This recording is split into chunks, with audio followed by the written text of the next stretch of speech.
Hi, I'm Martin MacAlistair. Welcome to Chatsunami. We're here for a very special month. It's Godzilla month.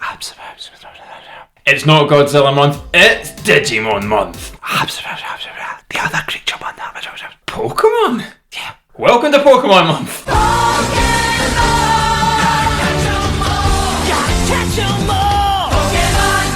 Hello everybody and welcome to the final episode of Pokémon Month. My name's Satsunami and joining me in the quizzy seat is none other than the one and only Pokémon Master / wrestler / he'll beat me up if I don't give him the right answers. It is Martin MacAlistair. Martin, welcome back. Thank you. This seat is now in it as the quizzy, as the one, I've listened to a few of the trivia episodes, but now actually being the one under trivia. Very nerve-wracking, very scary. It is actually. You've never been on for a trivia episode, have you? I have not. This is my first time under the spotlight. Pulling behind the curtain here, but there genuinely is a light right above Martin's head right now. I'm being interrogated. I didn't even realise that. Where were you on True or false? I mean, it's actually a first for two things, because it's the first time that you've been on for a trivia episode, and it's also the first time that this has been an in-person trivia episode. Because usually I get to hide the answers. I'm like, ooh, what's he going to say? Is it going to be true or false? But yeah, no, this time genuinely, I can't hide it. I have to be stony-faced and be like, no, did Pikachu jump off a cliff, true or false? Answer the question, damn it. I want to say true in one episode somewhere. Probably. What, the Butterfree episode? Butterfree, take me with you! And my headcanon aside, for those of you who aren't familiar or maybe just need a refresh, the trivia episode is the last episode of a theme month that we do, where I ask the quizzy, as it were, Martin MacAlistair in this episode, I ask them 10 questions and I want a true or false answer. So if you want to play along at home, get your pen and pad out, but let's face it, people have just got their phones. Be like, okay, I'll put it down on my phone. But if you want to go old school, feel free to do that, then send a picture to us at Chatsunami Pod on Twitter, because I would love to see that. As always, please feel free to play along at home. But before we go into it, before I ask you the 10 questions that will define your status as a Pokemon nerd, as it were. Depends if Pokemon Month was a failure or a success. How confident are you in your knowledge of Pokemon? Would you say you're a Pokemon aficionado, or would you say you're teetering on the edge? So, one of my friends once told me that if you read a book, you become an expert in that subject more than 99% of the population, right? So I think I am 99%, I think I'm in that 1% of the population in terms of Pokemon knowledge. I don't know what level you've done these questions to. So I would say I'm quite good at Pokemon, but I'm worried that you're going to be like, what's the PP of Tail Whip? Good, it's 30. But I'm curious about what's the level of questions we're going to get here. And then also for the double thing, my knowledge of Gen 1, 2 and 3 are much better than my knowledge of Gen onwards. If it helps, there is a bit of a mix here. Okay. We have got stuff to do with the anime, we've got stuff to do with the games, stuff to do with the characters, a couple of truths, a couple of cheeky falses. Ooh. You just read a Bulbapedia article, didn't you? That's the thing. I feel like I know more about Pokemon than most people, but I feel that you know more about Pokemon than most people. And yet, would you be surprised there's people who know even more than me? Oh yeah, that's which is horrifying, because the last time I had to exert this amount of knowledge was when Adam and I did the living in the Pokemon world, and I had to talk about an Oddish getting milked. So, you know what?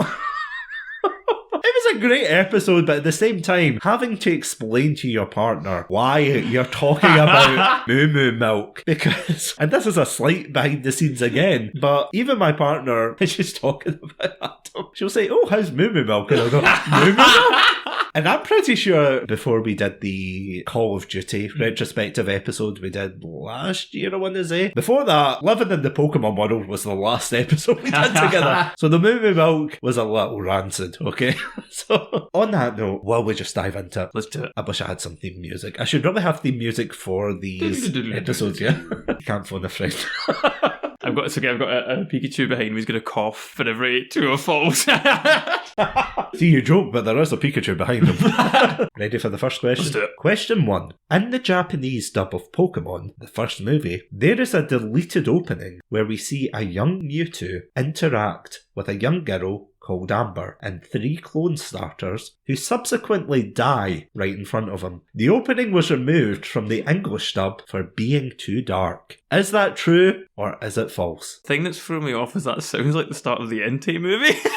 I can't remember. I'm going to go false. Final answer? Yep. Giving a wee moment of pause for the people at home. False is the answer. The answer's locked in. Yep. It's true. What? So this is something I wanted to bring up in the last episode, but I couldn't because I was like, shoot, I forgot I made this the first question. That's this funny. is true. Wow. There is an animated 5 minutes, I want to So say. that was going to be my question. This is actually Like a fully thing, animated, yeah. actually in the film. Fully animated, a full thing, where it's the Moonface scientist who's trying to bring back his daughter Amber. And I kid you not, like genuinely, for anyone out there who doesn't believe me, look this up on YouTube or just in general, but he's trying to bring back his daughter and he clones these starter Pokemon and they've all got the patterns, like in the film. Oh. And each one, granted, it's not as traumatic as them going, oh my heart! It's more they turn to fairy dust or whatever, and a young Mewtwo. It's heartbreaking because it's this like tiny Mewtwo. No, don't go. And this wee girl's like, I don't feel so good, Mr. Mewtwo. And she just, and I'm pretty sure, I could be misremembering this, but I'm pretty sure there's a scene where the scientist's wife leaves him. No. Yeah, like with the whiskey bottle and everything. I'm sure there is. But it's just, you can see why 4Kids said, yeah, this is a bit too... Also, that doesn't really add anything. All it does is add more trauma to Mewtwo. Oh, it does, doesn't it? So, question 2. Are you ready for this? In an interview with the character's voice actors held with K-Zone magazine in July 2006, it was revealed that Ash Ketchum's companion, Misty and Brock, have surnames. Brock is known as Brock Harrison, and Misty is known as Misty Williams. I think that's false. And I think the reason I think that's false is it not in the anime like Cerulean City the sisters get a surname, or is she adopted now? I can't remember. I'm going to say false. This is one hell of a way for Misty to find out she's adopted. I'm sorry, Misty. Final answer? Yep. Locking it in? Locking it in. It is true, apparently. What? I don't think this is their canon names because I saw a lot of forum posts from 2004 this. Genuinely, people would be like, oh no, it's Brock Slate and Misty Waterflower or something. Yeah, it'd be some kind of water yeah, but yeah, apparently, I don't know if this is canon, but yeah, apparently the voice actors in that interview, revealed that his name's Brock Harrison and she's Misty Williams, which seems like a very... I know Misty and Brock are the English names, so they have to have English-sounding names, they couldn't have the Japanese surnames, but yeah, it's a bit weird. This is worse than finding out the other week that Kratos has a first name and it's John Kratos. John Kratos. Right, are you ready for number 3? I'm 0 and 2. Well, I'm getting this one right. You can pull it back. Yep. Number 3. To promote the second Pokemon movie, there were talks of having an event in America where participating zoos would apply animal-friendly paint onto animals as part of a treasure hunt to find them all. However, this was promptly cancelled after objections were raised by animal rights groups. That sounds this is absolutely true. I don't know if it's for this film, but this must have been done. I'm going true. Final answer? Yeah. Locking it in? Yeah. It is false. Oh, no. 0 and 3. Yeah, I have to admit, I'm proud of that one because I do think, see if that has genuinely happened, I will retract that. I'm going to say, maybe not for Pokemon, but I definitely feel like someone has tried to paint, done something to an animal in a zoo. Surely. Yeah. There's no way they haven't. I'm actually surprised there hasn't been that. Yeah, I'm thinking a bit like absolutely SeaWorld would have done this. Because I have to say, initially, I was going to say, they dressed them up as Pokemon. But then I thought, no, that's too far. Yeah. Question 4. You feeling confident going forward? No. Question 4. We all know that Pokemon has been banned in certain countries at one point or another. But did you know that Sweden once banned the anime from airing due to their strict marketing laws on advertising to children? It does sound Swedish to do that because they do like to have different laws, and then obviously you got the games change things based on gambling laws, but then they wouldn't get Moomins in other sort of shows, so I'm going to say false. Final answer for that one? I don't like how long you hesitated. Yeah, final answer. Locking that in? Yep. It is true, apparently. It was only banned for a brief period. Okay. I think it was because of, the whole catch 'em all and, you're going to catch them before, they run away from your mum's bank account. Yeah, it's like an addictive like call to action. So there was something to do with like you're not allowed to advertise to kids without being very explicit, which I think is an incredible law. Well done, Sweden, on that front. But yeah, turns out it was banned briefly. Makes sense, because that's the distinction I was missing, was why would it be banned? That's clever. Yeah, I think for obvious reasons there's other countries like Saudi Arabia and things that would ban it, but for Sweden that was really surprising to me. Really interesting. So yeah, we're halfway through. We are at number 5. Halfway through, no correct answers so far. Another loss for Martin MacAlistair. No! We're bringing it back. We're getting a B+. Here we go. Okay. Yeah, I mean, you can still get 5. 6. In Generation 4, there were talks of introducing a ghost-type evolution alongside the grass and ice iterations. However, it was scrapped as Game Freak thought that the concept of a dead Eevee would upset children. So this was during Generation 4 when they introduced Glaceon and Leafeon, and they were thinking of introducing a ghost-type alongside that. I'm going to go... See, the reasoning's really good, but then I don't know if they'd introduce 3 at once, but then Generation 4 was like a bit of a reboot, and they did want to repeat a lot of the same notes. I'm going to go true on this one. You sure? Sorry. Really? Yeah, why not? I'm not changing answers. Walking it in. Yeah. It is unfortunately false. You did the Dungeons and Dragons DM, are you sure? Come on.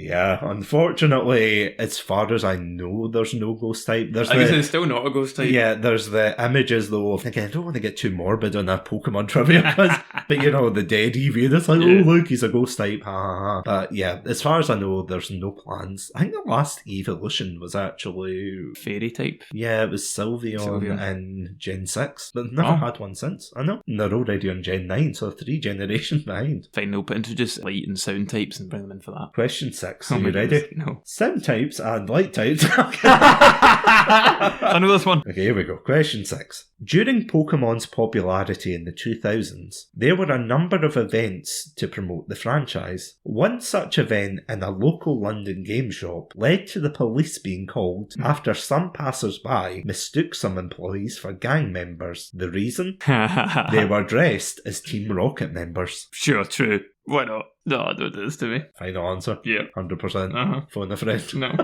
Call the audience? No. I'd love to know the people at home how they're doing, because I'd like to call one of them right now. I was going to say, we've got a mutual friend. Unfortunately, it is false. As far as I know, there's no gang activity. This is unfortunately, a falsity. These are hard. I'm sorry. It's okay. I thought, surely you must have got one by now. It's the real world stuff apparently I'm very bad at.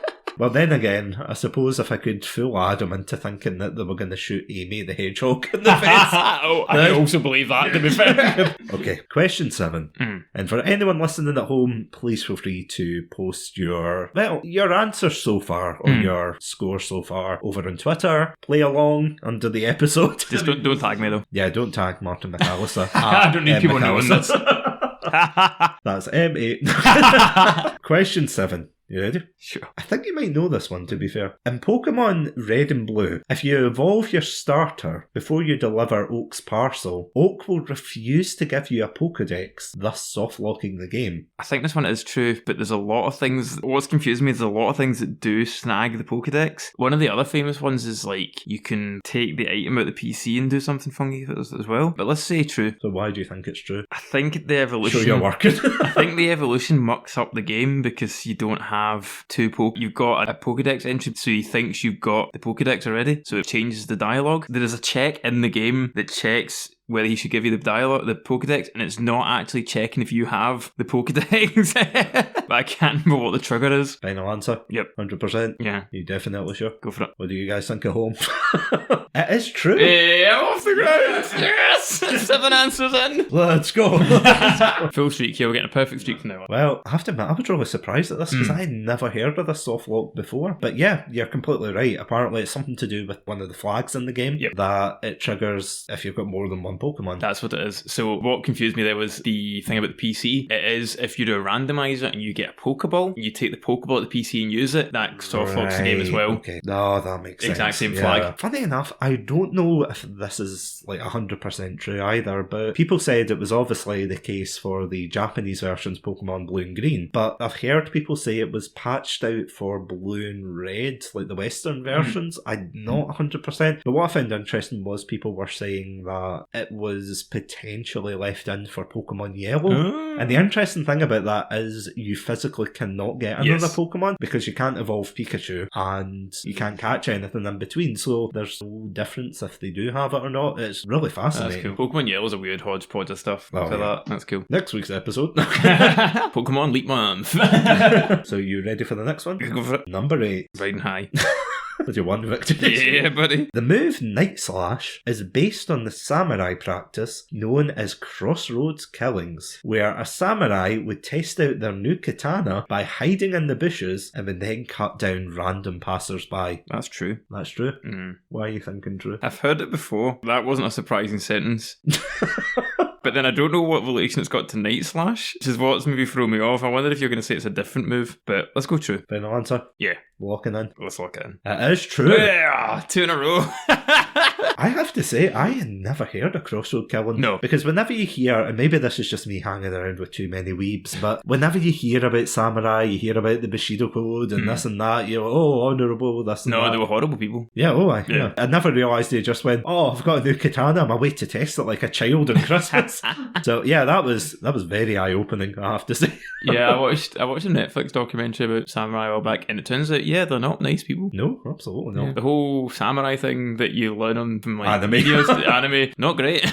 Not true. It reminds me of when I was studying, and this is something I brought up in the past, I was studying Shintoism, like the Japanese religion at university, and they were talking about how a lot of America tried to come in to open up trade. Honestly, I bet you didn't expect a history lesson this episode, but it was like people saying, oh, the samurai wouldn't use guns, they would, use their katanas to sort out things. They 100% would. As soon as they got the hands of the gun, they went, oh, I'm using that. Yeah, of course. Unlike anime, you cannot cut can't cut bullets. Bullet in half, no. Not with that attitude. Well, yeah, exactly. Okay, you are 2 for 9. Well, 2 for 8. 2 for 8.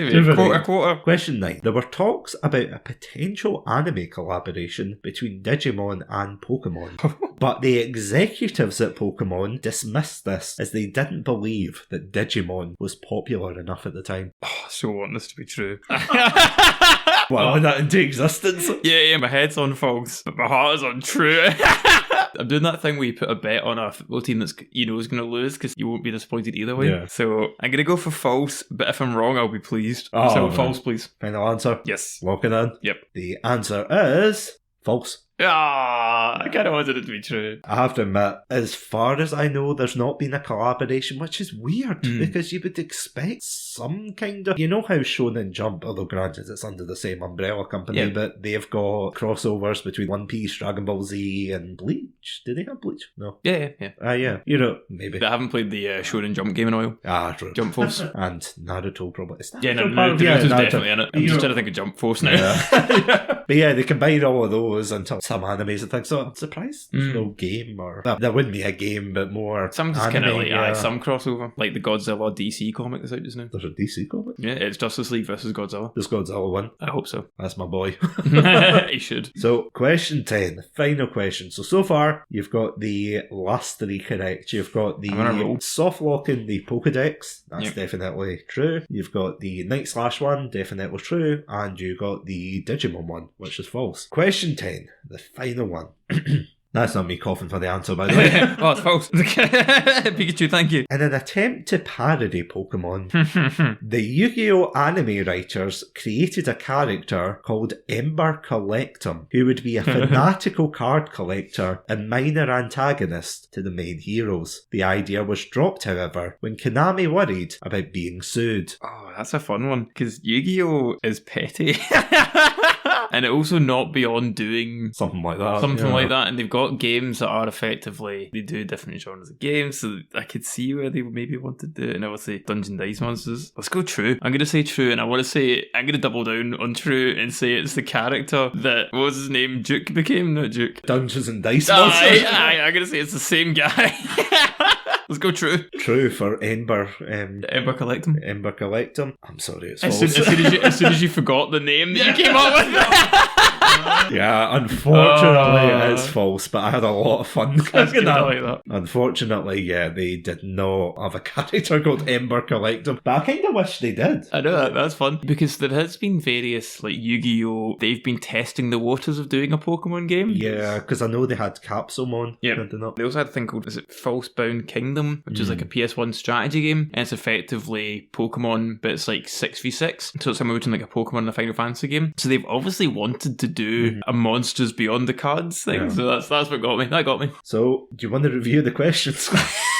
I don't, but for the people at home. Oh yes, for the lovely listeners at home. So question 1, we talked about the Japanese dub having the very morbid opening. That is true. Question 2, for Ash Ketchum's companions, Misty and Brock, having two names, Brock Harrison and Misty Williams. That is true. For number 3, about painting zoo animals, you should never paint zoo animals. That is false. Number 4, Sweden banning Pokemon. That was true for a brief period of time they did, and then they brought it back. Number 5, Gen 5, about the ghost type evolution. I'm not gonna lie, I thought you were gonna ask me what the name of the ghost was, and I was really like, Ghostion.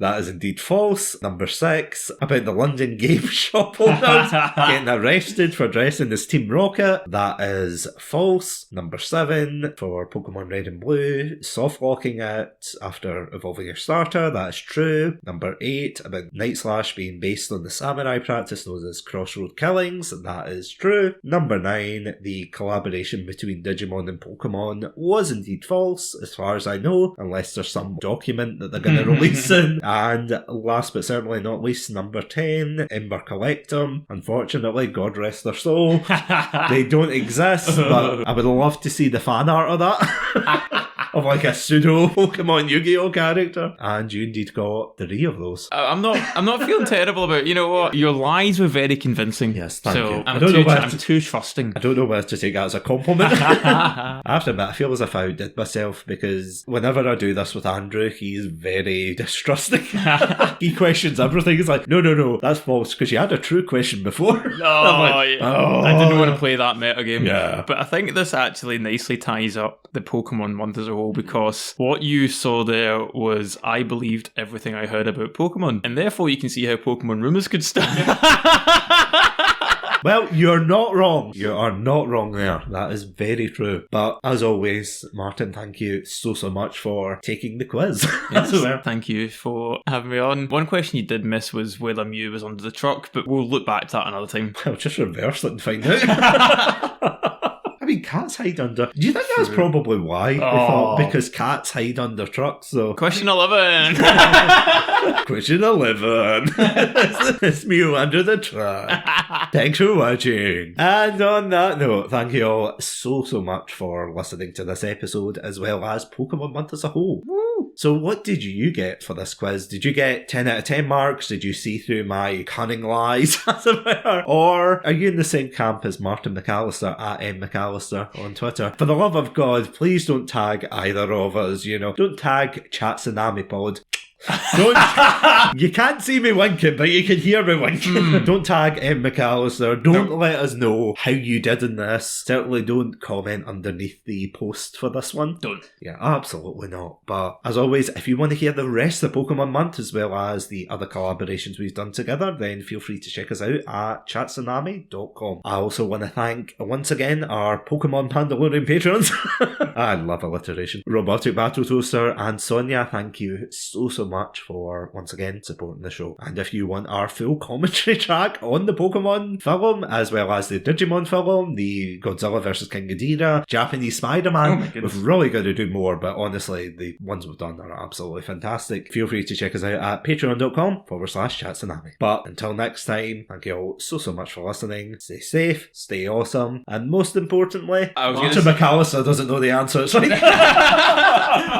false. I was going to say get muted to viewing time and just start this month again. Listen to them all. It's been great fun. But then you would forget the answers. Again, exactly. Of course. And I can do that quiz again. I love amnesia.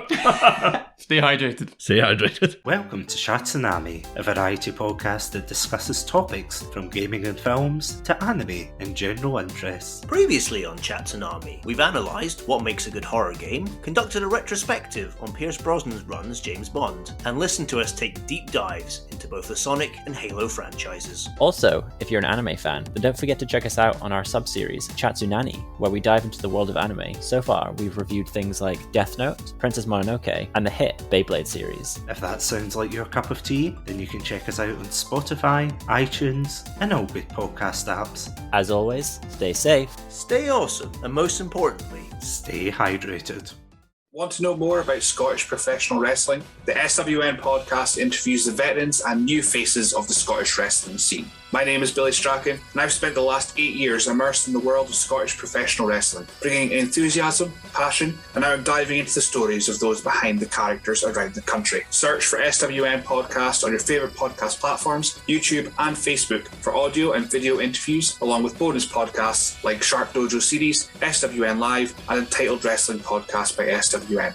Visit swnscotland.com to find out more or search Scottish Wrestling Network on social media.